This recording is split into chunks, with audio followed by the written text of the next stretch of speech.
Now I'd like to welcome on stage the fourth who has been bringing the practice of decision intelligence to Google. She's personally trained over 15,000 Google employees in machine learning, statistics, and data-driven decision making. We're very pleased that she's here. Oh, you're here already with a formal introduction.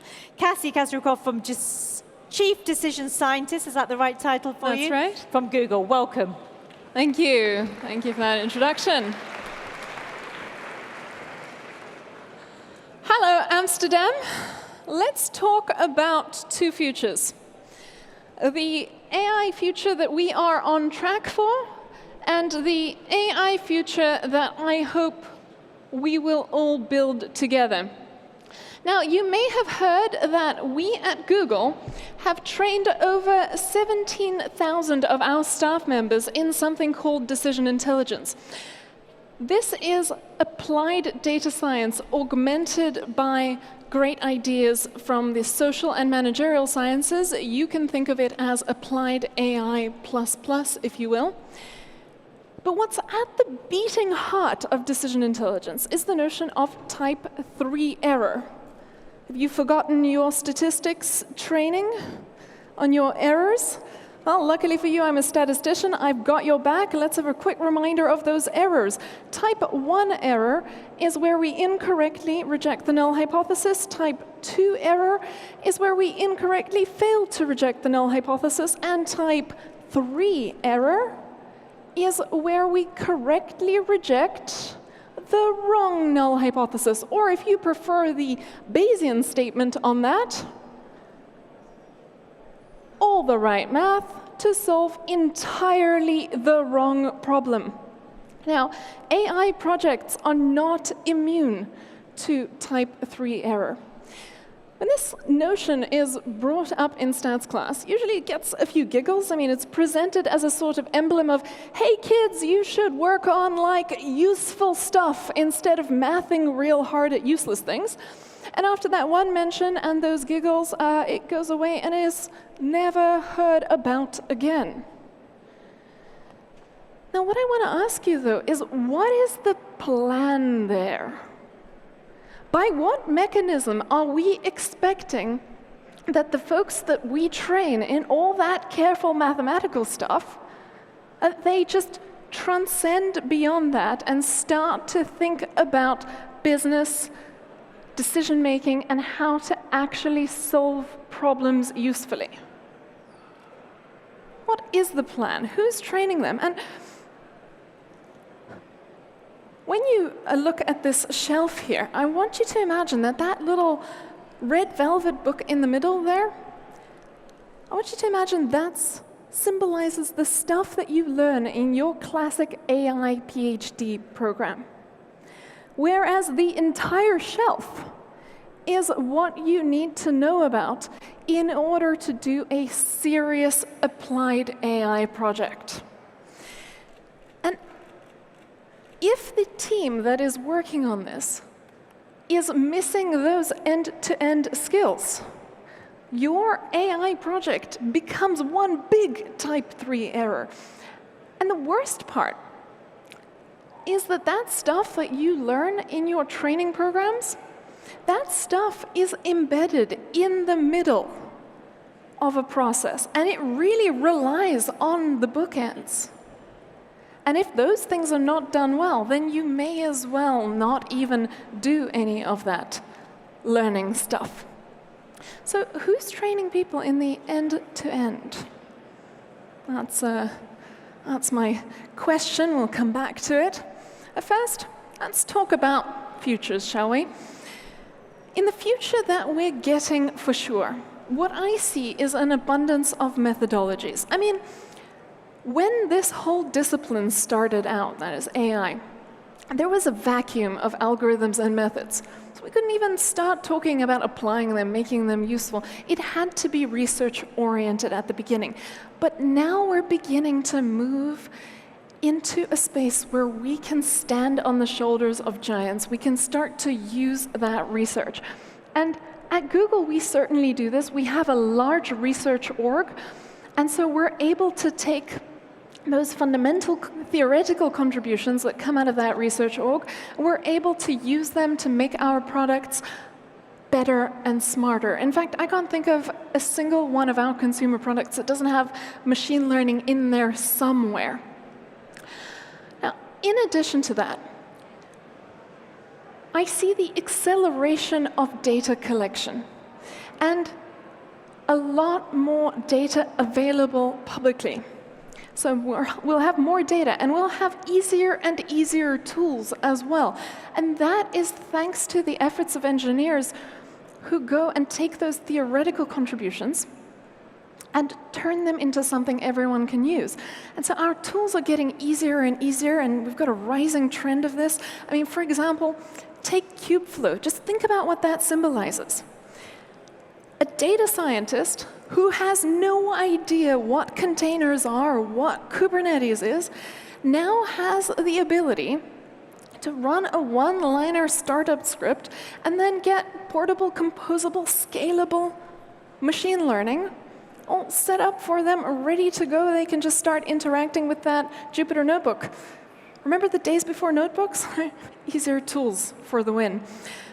Another example is Google Cloud APIs.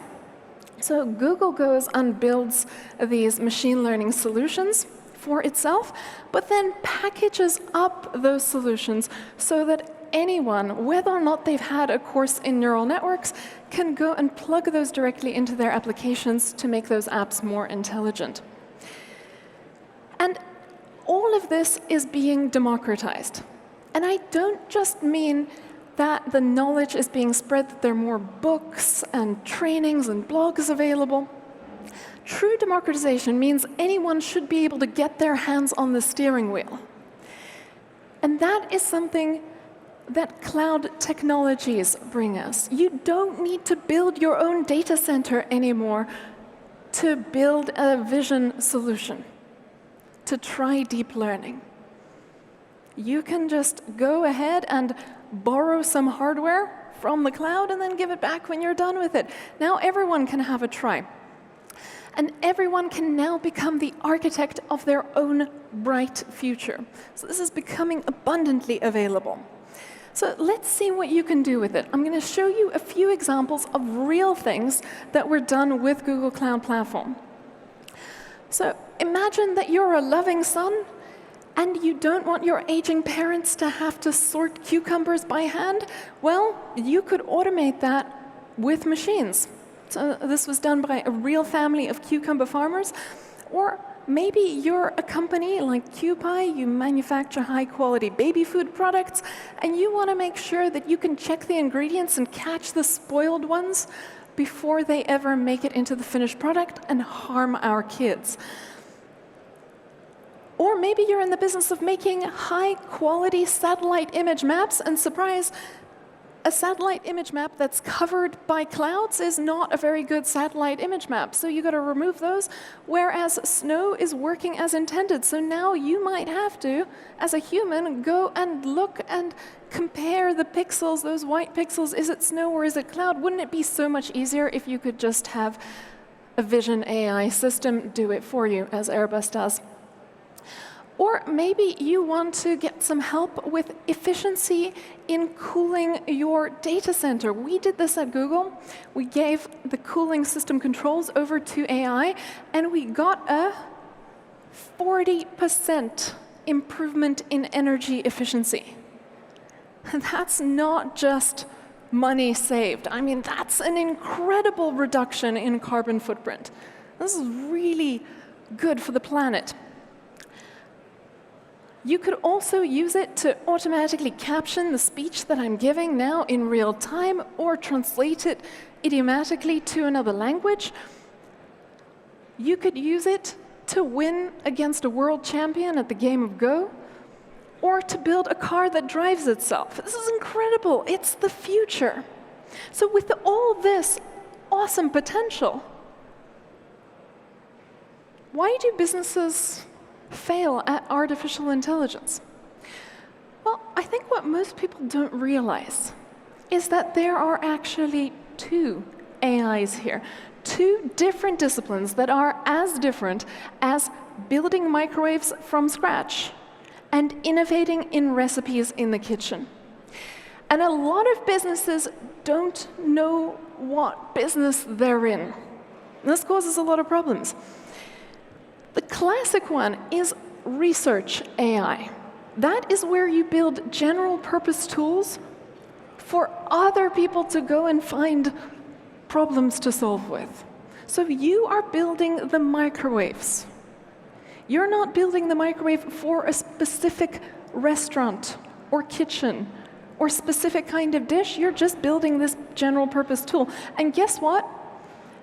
If you want to be in that game, building those general purpose tools, there is a really long history there, and you do need a very long training program. And PhD does help, because frankly, how are you going to build a better microwave than this one if you don't know how this one works? Well, this one's pretty sophisticated. But see, a lot of other businesses, they just want to get cooking already. They are not selling microwaves. They are selling dishes to customers in restaurants at scale. And yet, the chefs that they keep hiring keep trying to reinvent the microwave from scratch. Now, that might be because all the university courses out there are only about the research side of things. Who's talking about the applied side?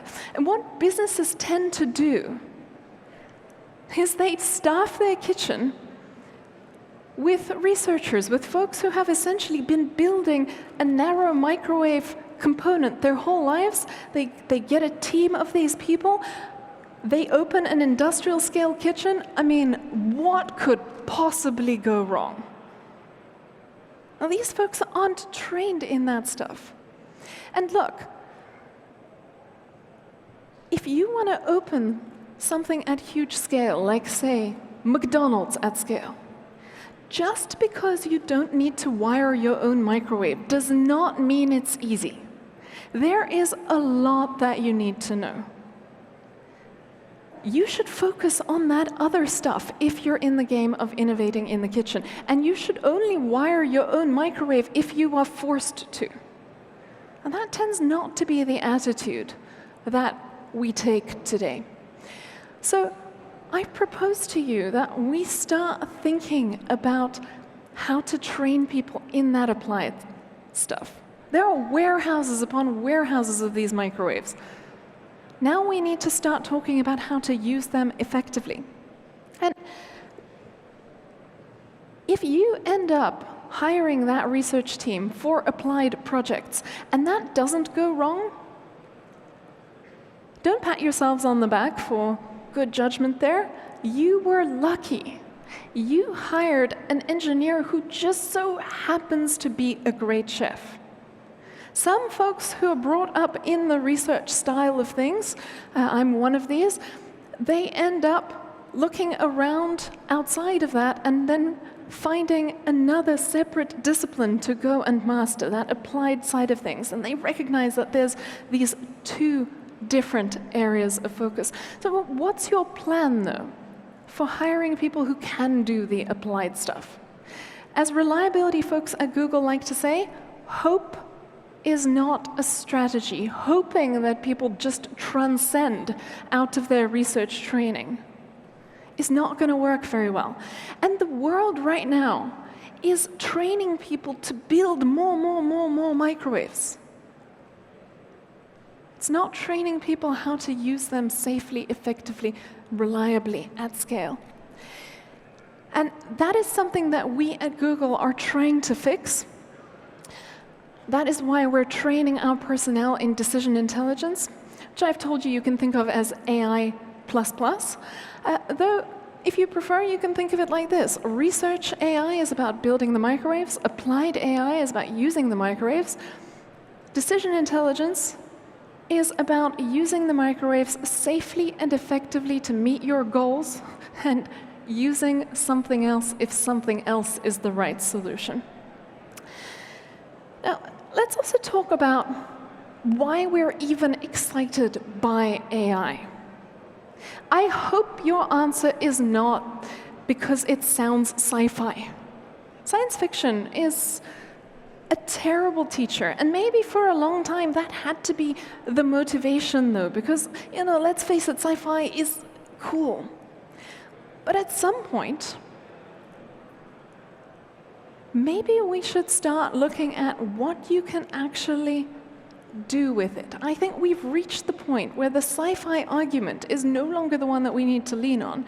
Now we can all fall in love with AI for what it can do for us today. And there's so much. Let's really go down to basics. AI versus programming, what's the deal there? Well, if you want to get a computer to do things for you, you have two ways to express your wishes. You can either give some explicit instructions, or you can say, here's a bunch of examples, go figure it out yourself. That second one, explaining your wishes with examples rather than instructions, that is the essence of what we're about. And for some tasks, the task is so complicated that you cannot possibly express the instructions. You're sitting there, programmer, and you cannot say how to do the task. Well, for a task like that, if you can say whether it was done right or not, and you have a bunch of examples, then you might just be able to solve it the other way. Then you can go and succeed where you couldn't before. You can go get it learned from data. I said something that was deep, I guess, talking about dark things. Where the recipe, where the model is ineffable, and we cannot come up with those instructions ourselves, that's where AI can help us. This is how we automate the ineffable. So we couldn't say how to do the task step by step. We can still get it automated. That is the promise of AI. And what it relies on, of course, is our ability to have the examples to explain ourselves with. That is why this gets ripe today, in the age of the data availability and the hardware. Now, we've talked about this being a really complicated recipe. You're automating the ineffable. Are you really expecting that you're going to go and open it up and read how it works, and it's going to be easy to understand, and it'll even fit in your human memory, that you'll really grasp it? You're automating the ineffable. That's why you couldn't give the instructions by hand in the first place, because they are too complicated for you to wrap your mind around. So figuring out how it works isn't going to help you much. The best you're going to be able to do with analytics is reduce and oversimplify how it works, and that's a potentially dangerous oversimplification. So why can we trust a technology like this, where we will not really be able to grasp how it works? Things just get too complicated for our minds. Well, don't trust it blindly, that's for sure. But let's look at an example. If you have to pick which kind of spaceship you would like to fly in, and you have the option between two, one where you have a nice binder of books describing all the physics about how it flies, but it has never actually flown a single time before, or another one where no one knows how this thing flies, but it has a really long record of a lot of safe flight under the conditions that you're also going to travel in. Which do you prefer, Spaceship One or Spaceship Two? Now, this is a philosophical question. I can't answer this one for you, but I know I have a preference. Maybe it's the statistician in me. But I think careful testing is a much better basis for trust. Testing is what keeps you safe, where you carefully design that exam. Kind of like how we test our human students, by the way. How do you know if your student can perform, say, calculus?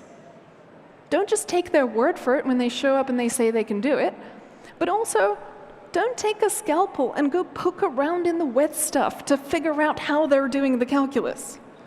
I'm glad you don't do that. And by the way, neither you nor neuroscience knows how they do the calculus, how those signals travel through the brain.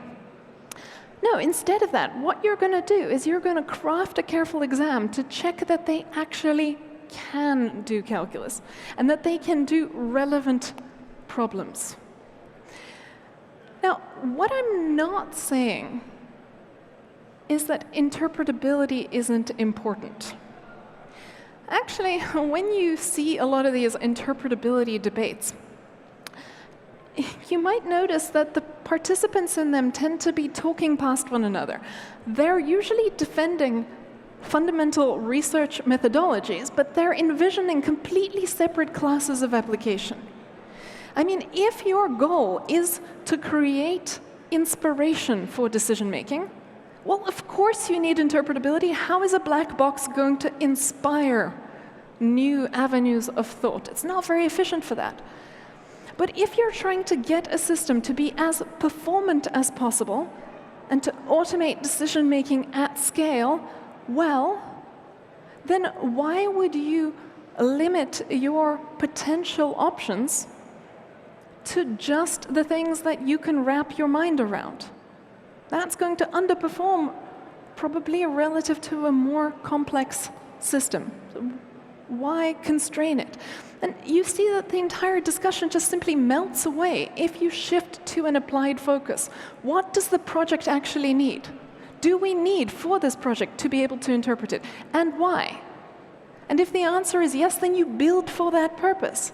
And that is essentially advanced analytics with AI. That's a completely different way of going about things than if you are trying to simply build a performant system at scale. So the disagreements melt away. Now, if your focus is on, does it actually work? Let's make something that works as well as possible. Your best basis for trust is not mechanism, as with the spaceships. Because are you sure that you can make the leap from a complex description of mechanism to expected performance? Wouldn't it just be better to go straight for the thing that you care most about? Performance on a carefully crafted exam. Now, we at Google take statistical testing really seriously, and I recommend that all of you should as well. This is what keeps you safe. But I want to ask you, who is designing your tests? Who on your team has the actual skills to decide how to score performance and what good enough should mean? And also, who on your team is responsible for figuring out what textbooks are allowed? I mean, frankly, these data sets, these training examples, they're a bunch of textbooks. They come from humans, and they are all that your system will learn. It only learns what you show it. And if those textbooks are filled with rubbish, it will learn a bunch of rubbish. And just as textbooks are never objective, they are created by people, similarly, data sets are created by people. If those things have biases in them, the student will just reflect those same biases. Who is doing the signing off on those textbooks after careful analytics to make sure that you've thought about whether those textbooks are okay and relevant to learn from? Because the world represented by your training data is the only world you can expect to succeed in. Who is making that call? That is the decision maker's role. And I want to ask you, when it comes to decision makers and their importance, which one do you prefer, a reliable worker or an unreliable worker? If you're saying definitely, for sure, a reliable worker, careful. A reliable worker will very quickly scale up the intelligence of a good decision maker. But similarly, it'll scale up the bad decision making of an unskilled decision maker, kind of like those posters in cafes. Coffee, making us do stupid things faster. If you have a bad decision maker, then you want a bunch of unreliable workers that are fundamentally self-limiting so that it doesn't end up running very far. Now, AI that has passed testing is the ultimate reliable worker. And the more it scales, the more of a lever it is. No technology is free of or independent from humans. It is simply an echo of the wishes of whoever created it. Sometimes that echo lingers for a long time after the button press, but technology always comes from and is designed by us. And so is AI. That definitely applies to AI. But think about that echo. When we write instructions explicitly, the old-style way of coding, we write the step-by-step instructions for doing the task, and we have to agonize over each step. But expressing our wishes with AI is saying, hey, go do your best on that pile of textbooks. That leaves a lot of space for sloppiness, and yet you should put as much effort into that statement as you would have put careful thought into all those instructions. If you are working on AI, you are building bigger levers for humanity. AI is essentially the proliferation of magic lamps, and it's never the lamp or the genie that is dangerous. It is an unskilled wisher. A wisher who does not know how to wish responsibly, who does not know how to wish in such a way that the spirit of the wish matches the letter. A decision maker who doesn't know how to think about incentive functions, safety nets, allowable data. A decision maker who allows unintended consequences. Such a person is a hazard. And in the old days, we didn't really take the training of decision makers quite this seriously because bad decisions and bad decision makers were self-limiting. The levers were not so long. But today we are building really long levers, so it matters who's on the other end of them. So the future we're getting for sure is one where we will have more methods, more algorithms supported by easier tools, more data. But I hope that together we'll also build a future that has higher data literacy in the general population so that they understand that the fundamentals of learning and teaching really do apply here, so that they're able to think in a common sense way about these technologies. I hope that we will have more diverse teams collaborating together, because this is not just a problem where you can get a one-size-fits-all solution with just the standard typical AI-trained folks participating. This really needs diverse skills and perspectives. I hope we have better end-to-end process so that as we have to pass the baton in those diverse teams, we don't end up dropping it. And then, of course, the most important thing almost is skilled decision makers, better trained decision makers, because this isn't just something you're born with, though talent sure helps. This is a skill that we should develop. And we should begin to take that very seriously because our levers have gotten very long. So I hope that the future that we'll build together is one of responsible applications with responsible wishes fulfilled. And I'm really optimistic about AI. I think that we have a bright, wonderful future ahead of us. But with the size of the levers that we're building, I hope we will all as a community step up and start to really think about what that means. Because tomorrow's AI will be built on what we do today. Thank you.